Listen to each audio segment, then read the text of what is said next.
Hi friends, Amit Ahuja and with a new video. और ये video उन सिस्टम्स पे है जो काफ़ी टाइम से अवेलेबल है और हर गाड़ी में अब मैंडेटरी हो गए हैं गवर्नमेंट ऑफ इंडिया का। और हम बात कर रहे हैं आज की डेट में, we are talking about ABS।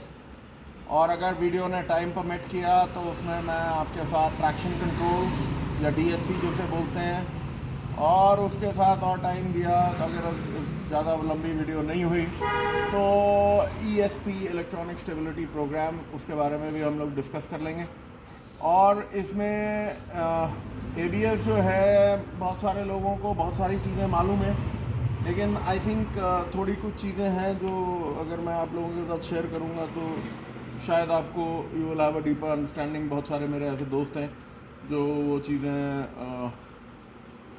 शायद वो नहीं समझ पा रहे हैं। So when we switch on the car, अगर आप इसे देखो तो लुक एट दिस, ये आपका जो मेन है ये ABS है, ओके। ये मर्सिडीज़ है, बट जितने भी सिस्टम्स हैं ये सारे जो हैं they are part of the same family. ये आपका ट्रैक्शन कंट्रोल है, ये आपका ट्रैक्शन कंट्रोल है, we have the electronic stability program इसमें। तो इसमें मैं आपको let me show you the components involve. तो जो कंपोनेंट्स इन्वॉल्व हैं वो हमारे को फ्रेंड्स बाहर दिखने में बहुत ज़्यादा कुछ हमें पता नहीं लगता है, एक्सेप्ट कि ये हमारा जो ABS यूनिट है, ये जो आप देख रहे हो, ये इससे हमारे को ये पता लगता है कि ये 4 चैनल सिस्टम है। एंड वी विल डिस्कस कि 2 चैनल क्या है, 3 चैनल क्या है और 4 चैनल क्या है। ये 4 चैनल सिस्टम है। ये इसकी मोटर है, हाई और इसी के अंदर एक्यूमुलेटर है। और ये जो लाइंस हैं हमारी, they are coming from the, यहाँ पे आप देखोगे तो you from the master cylinder, and we have the brake assist, vacuum brake assist and everything। तो इसका ये सारी चीज़ें हैं। हर व्हील पे व्हील स्पीड सेंसर है, ओके। एवरी व्हील का इंडिविजुअल व्हील स्पीड सेंसर है। और जब हम ट्रैक्शन कंट्रोल, इस यूनिट को आप ध्यान से देख लो, क्योंकि जब हम ट्रैक्शन कंट्रोल की बात करेंगे या डायनामिक स्टेबिलिटी कंट्रोल की बात करेंगे तो ये क्या चीज़ें हैं ये आप थोड़ा सा अपने जहन में रख लो and let us discuss it. अब टेबल पे करते हैं।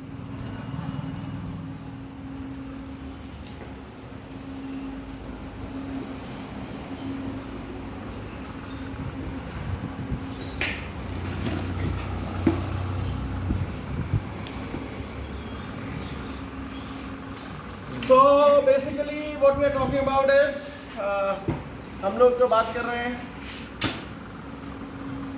पहले मैंने आपको बताया कि इसका जो है is it 2 tier system, 3 tier system है या 4 टायर सिस्टम है, मतलब 4 चैनल सिस्टम है, 2 चैनल है, 3 चैनल है, 4 चैनल है। बेसिकली क्या है कि जो हमारे एप्लीकेशन जो पुराने थे उसमें सिर्फ रियर व्हील जो होता था, ओके, रियर व्हील पे जो ABS था, एंटी लॉक ब्रेकिंग सिस्टम, वो लगा हुआ था।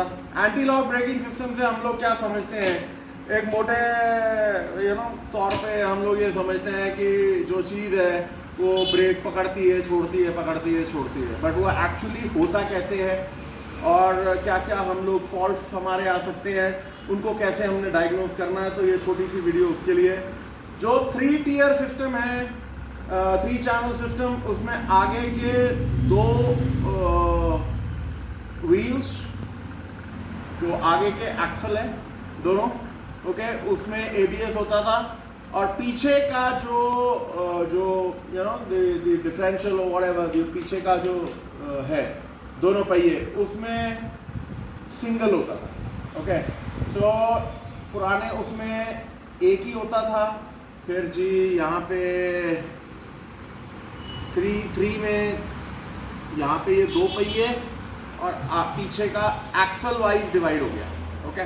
Try and understand that. जो हमारा अब जो मॉडर्न सिस्टम्स हैं वो 4 चैनल जो हैं, 4 चैनल में एवरीथिंग इज इंडिविजुअल व्हील्स को कंट्रोल करता है। जैसे आपने वो 4 पाइप्स देखी, तो बेसिकली अब उनका क्या रोल है, what do we call them.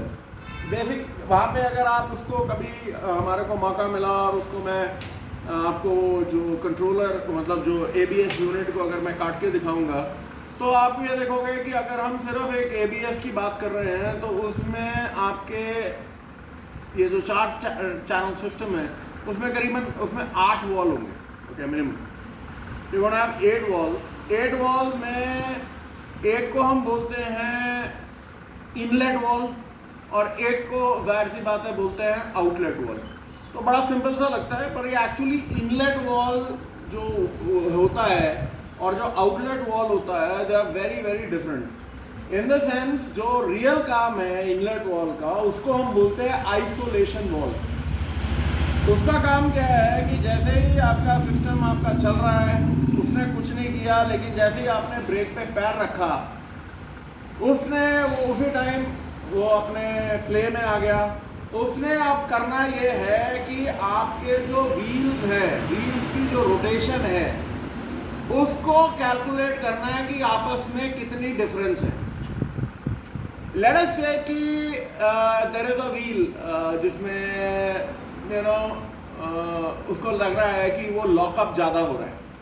तो बेसिकली क्या है, जब आपने ब्रेक दबाया तो जो इनलेट वॉल है उसने सबको ब्रेक फ्लूइड भेज दिया और ब्रेक फ्लूइड भेज के वो शांत हो गया। अब कंट्रोलर ये देख रहा है कि ये जब ब्रेक फ्लूइड दिया और ब्रेक फ्लूइड देने के बाद रोक दिया, ओके, इसे हम बोलते हैं, इसीलिए हम इसे बोलते हैं आइसोलेशन वॉल। आइसोलेशन वॉल ने जब रोक दिया देन वो व्हील की स्पीड्स को मॉनिटर कर रहा है थ्रू व्हील स्पीड सेंसर्स।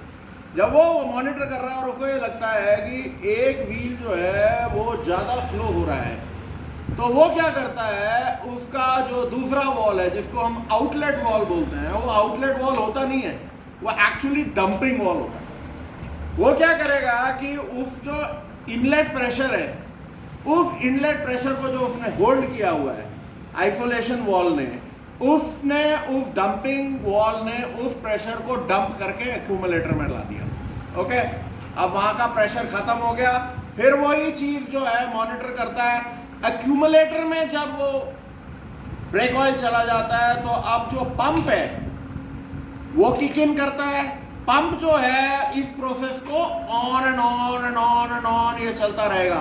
तो बेसिकली क्या है, जो आइसोलेशन वॉल है जिसे हम इनलेट वॉल बोलते हैं, वो आइसोलेशन वॉल है, वो प्रेशर को रोकेगा। जो दूसरा वॉल है जिसको हम आउटलेट वॉल बोलते हैं, वो डंपिंग वॉल है, वो डंप करेगा बाकी एक्यूमुलेटर में। और जो पंप है उस एक्यूमुलेटर पंप, वो जो पंप है वो वापस ब्रेक फ्लूइड को वापस देगा। So this is how the process is. और इसमें जो बहुत सारे इनपुट्स हैं, बेसिकली जो मेन इनपुट्स हैं वो आपके व्हील स्पीड सेंसर्स हैं। जो व्हील स्पीड वो सेंसर्स देखता है उसी से वो मॉनिटर करता है and that is how it is. जो आपके ABS के हम लोग जो बात करते हैं कि जी फॉल्ट्स आ सकते हैं, क्योंकि अभी I don't want to keep the video too long कि मैं आपको थोड़ा सा इंट्रोडक्शन दे देता हूं, क्योंकि ट्रैक्शन कंट्रोल का और ESP को हम एक सेपरेट वीडियो में ले लेंगे। ट्रैक्शन कंट्रोल में फर्क सिर्फ इतना है कि जो आपका जो आइसोलेशन वॉल आप 4 देख रहे थे, राइट, अब जो आपका इस वाली गाड़ी में उसने एक आइसोलेशन वॉल और दे दिया। अब उसने क्या करा कि फ्रंट एक्सल और रियर एक्सल को ट्रैक्शन कंट्रोल ने अलग कर दिया। ट्रैक्शन कंट्रोल का जो रोल है वो ABS से, जो ABS का रोल है वो तो है, पर उससे कहीं कहीं ज्यादा है।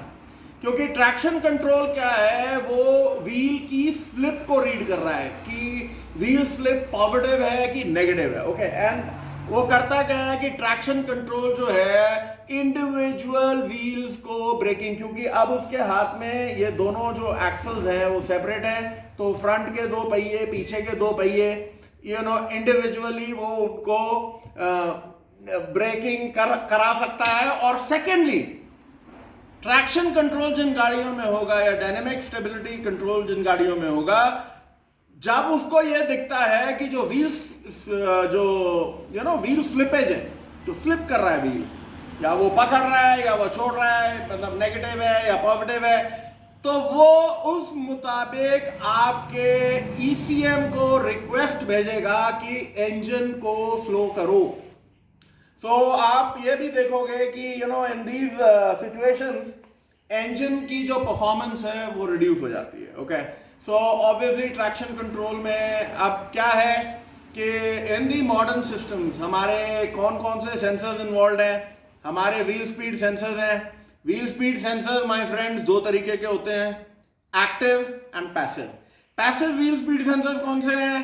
पैसिव व्हील स्पीड सेंसर्स आज जिनमें आपका जो ECU से 2 वायर सेंसर्स है, इंडक्टिव टाइप है, मैग्नेटिक सेंसर्स हैं।